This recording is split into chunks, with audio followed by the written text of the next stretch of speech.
Hello प्यारे बच्चों, मैं आज आप लोगों को बिहार बोर्ड के मद्देनज़र रखते हुए हिंदी व्याकरण का आगाज करते हैं। इस व्याकरण के माध्यम से हम लोग बिहार बोर्ड के अक्सर प्रश्न को इजी में सोल्व कर सकते हैं।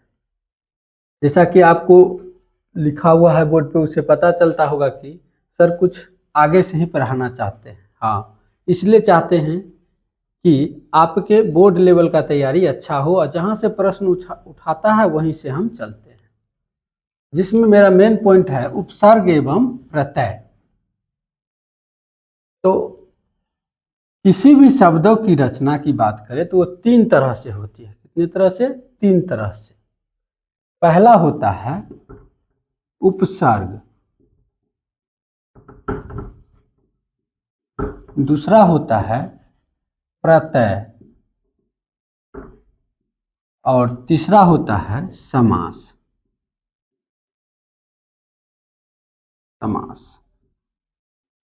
ये तीन को देखना अति आवश्यक है, क्योंकि एग्जाम में ज़्यादा प्रश्न पूछते हैं।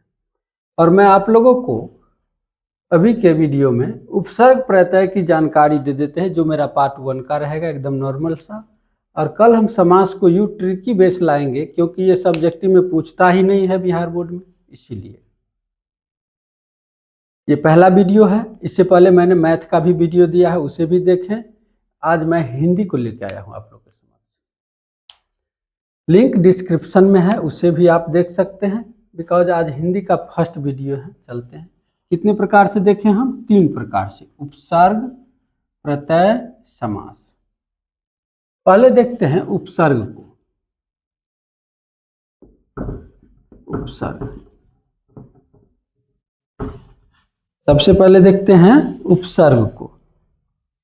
तो उपसर्ग का डेफिनेशन क्या होता है कि उपसर्ग वह शब्दांश को कहते हैं या उस शब्दांश को कहते हैं जो किसी शब्द के पहले आता है। जो किसी शब्द के पहले आता है, लिखेंगे उपसर्ग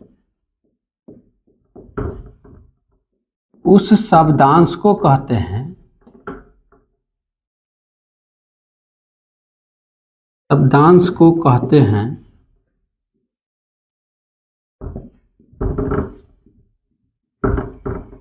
जो किसी शब्द के पहले आता है। उस शब्दांश को कहते हैं जो किसी शब्द के पहले आते हैं। अब देखते हैं इसका कुछ एग्जाम्पल, जिसे हम उदाहरण कहेंगे हिंदी में। उपसर्ग, जैसे कि कोई शब्द लिखते हैं हम सत्य।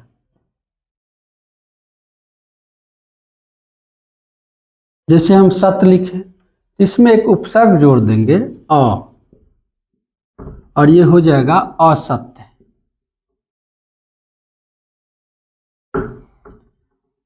और शब्द के पहले लगता ही नहीं है, लगने के बाद उसके अर्थ को अनर्थ बना देते हैं, कहने के बाद कि अर्थ में परिवर्तन ला देते हैं। और भी एग्जाम्पल हम इसका ले सकते हैं।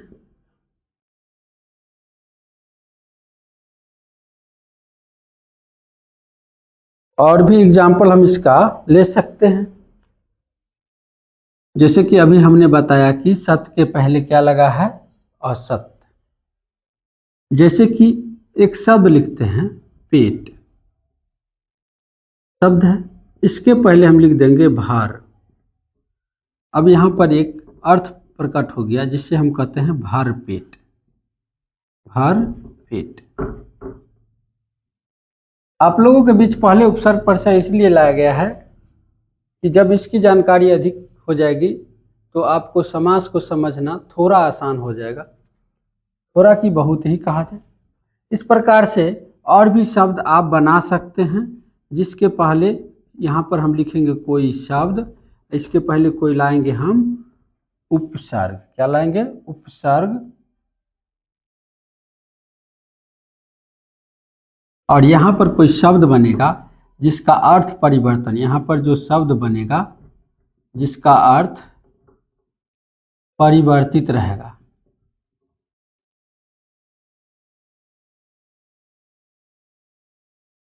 तो इस बात को ध्यान में रखेंगे। और नेक्स्ट इसमें लिए हैं पहला। अब दूसरा बात करते हैं प्रत्यय।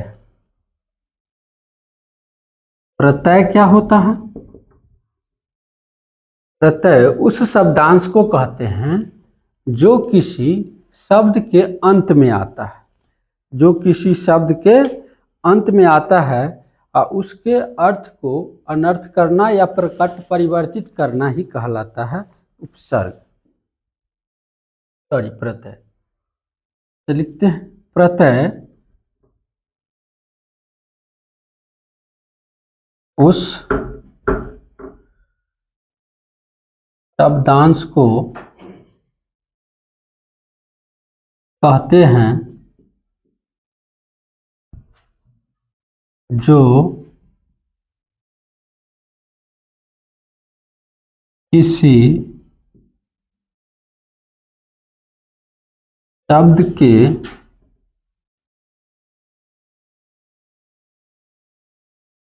ये क्या आएगा? शब्द के पहले नहीं, क्या आएगा? शब्द के बाद, जो किसी शब्द के बाद आता है और उसके शब्द में, उसके शब्दों के अर्थ में परिवर्तन लाता है। चलिए इतना ना लिखते हैं, इतना ही तक रहने देते हैं। अब इसका उदाहरण लेते हैं। तो उदाहरण क्या होगा?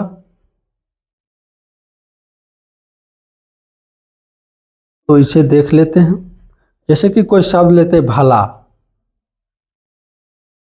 लेते हैं भला, इसमें हम जोड़ देते हैं आई, तो इसे हम क्या कहेंगे? भलाई। क्या कहेंगे? भलाई।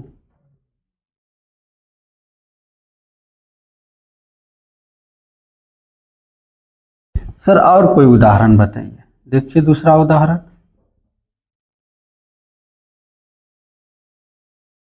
यहां लिखते हैं। जैसे कि कोई शब्द लेते हैं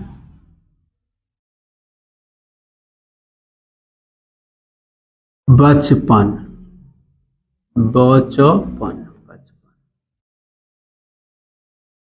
इसमें जोड़ देते हैं आपन या आ जोड़ देते हैं। बचपन, इसमें आ जोड़ देते हैं। आ जोड़ने से क्या हो गया? बचपना। बचपन, नग में आकार आ गया, तब बचपना। जैसे लिखते हैं ठाकुर, इसमें जोड़ देते हैं आइन, तो क्या बन जाएगा? ठाकुराइन। इस प्रकार से हमने प्रत्यय को देखा। तो सर इसका निक क्या हो सकता है? तो उसको समझिए। कोई शब्द लेते हैं और उसमें हम जोड़ते क्या है? तब प्रत्यय जोड़ते हैं, प्रत्यय जोड़ते हैं, तो ये शब्द परिवर्तित होके आता है। तो एक शब्द मिलता है जिसका अर्थ परिवर्तित रहता है, परिवर्तित रहता है, कुछ न कुछ अर्थ बदलते चला। प्रकार से हमने आज के क्लास में उपसर्ग और प्रत्यय को देखा। और भी शब्द आप बना सकते हैं। फिर हम आज के क्लास को यहीं तक रखते हैं। बहुत छोटा वीडियो है, लेकिन कल के क्लास में जो मैं आऊँगा तो आपको समास को यूँ चुटकी में बताएंगे, बशर्ते आपको इस क्लास को देखना अति आवश्यक होगा। और आप लोग को अच्छा लगे तो वीडियो को लाइक, सब्सक्राइब और शेयर अवश्य करें। और मैं हिंदी का नहीं, मैथ का नहीं, ऑल इन ऑल विषय 10th लेवल का तो दूंगा ही, फिर आगे ऑल भी लेवल का दूंगा। और ये आप लोगों को लिए नहीं, 6 क्लास से लेकर 12 तक के लिए उपयोगी है। इवन कंपटीशन वाले बच्चों के लिए भी उपयोगी है। तो फिर मिलते हैं हम लोग नेक्स्ट वीडियो में, आज के लिए यहीं तक।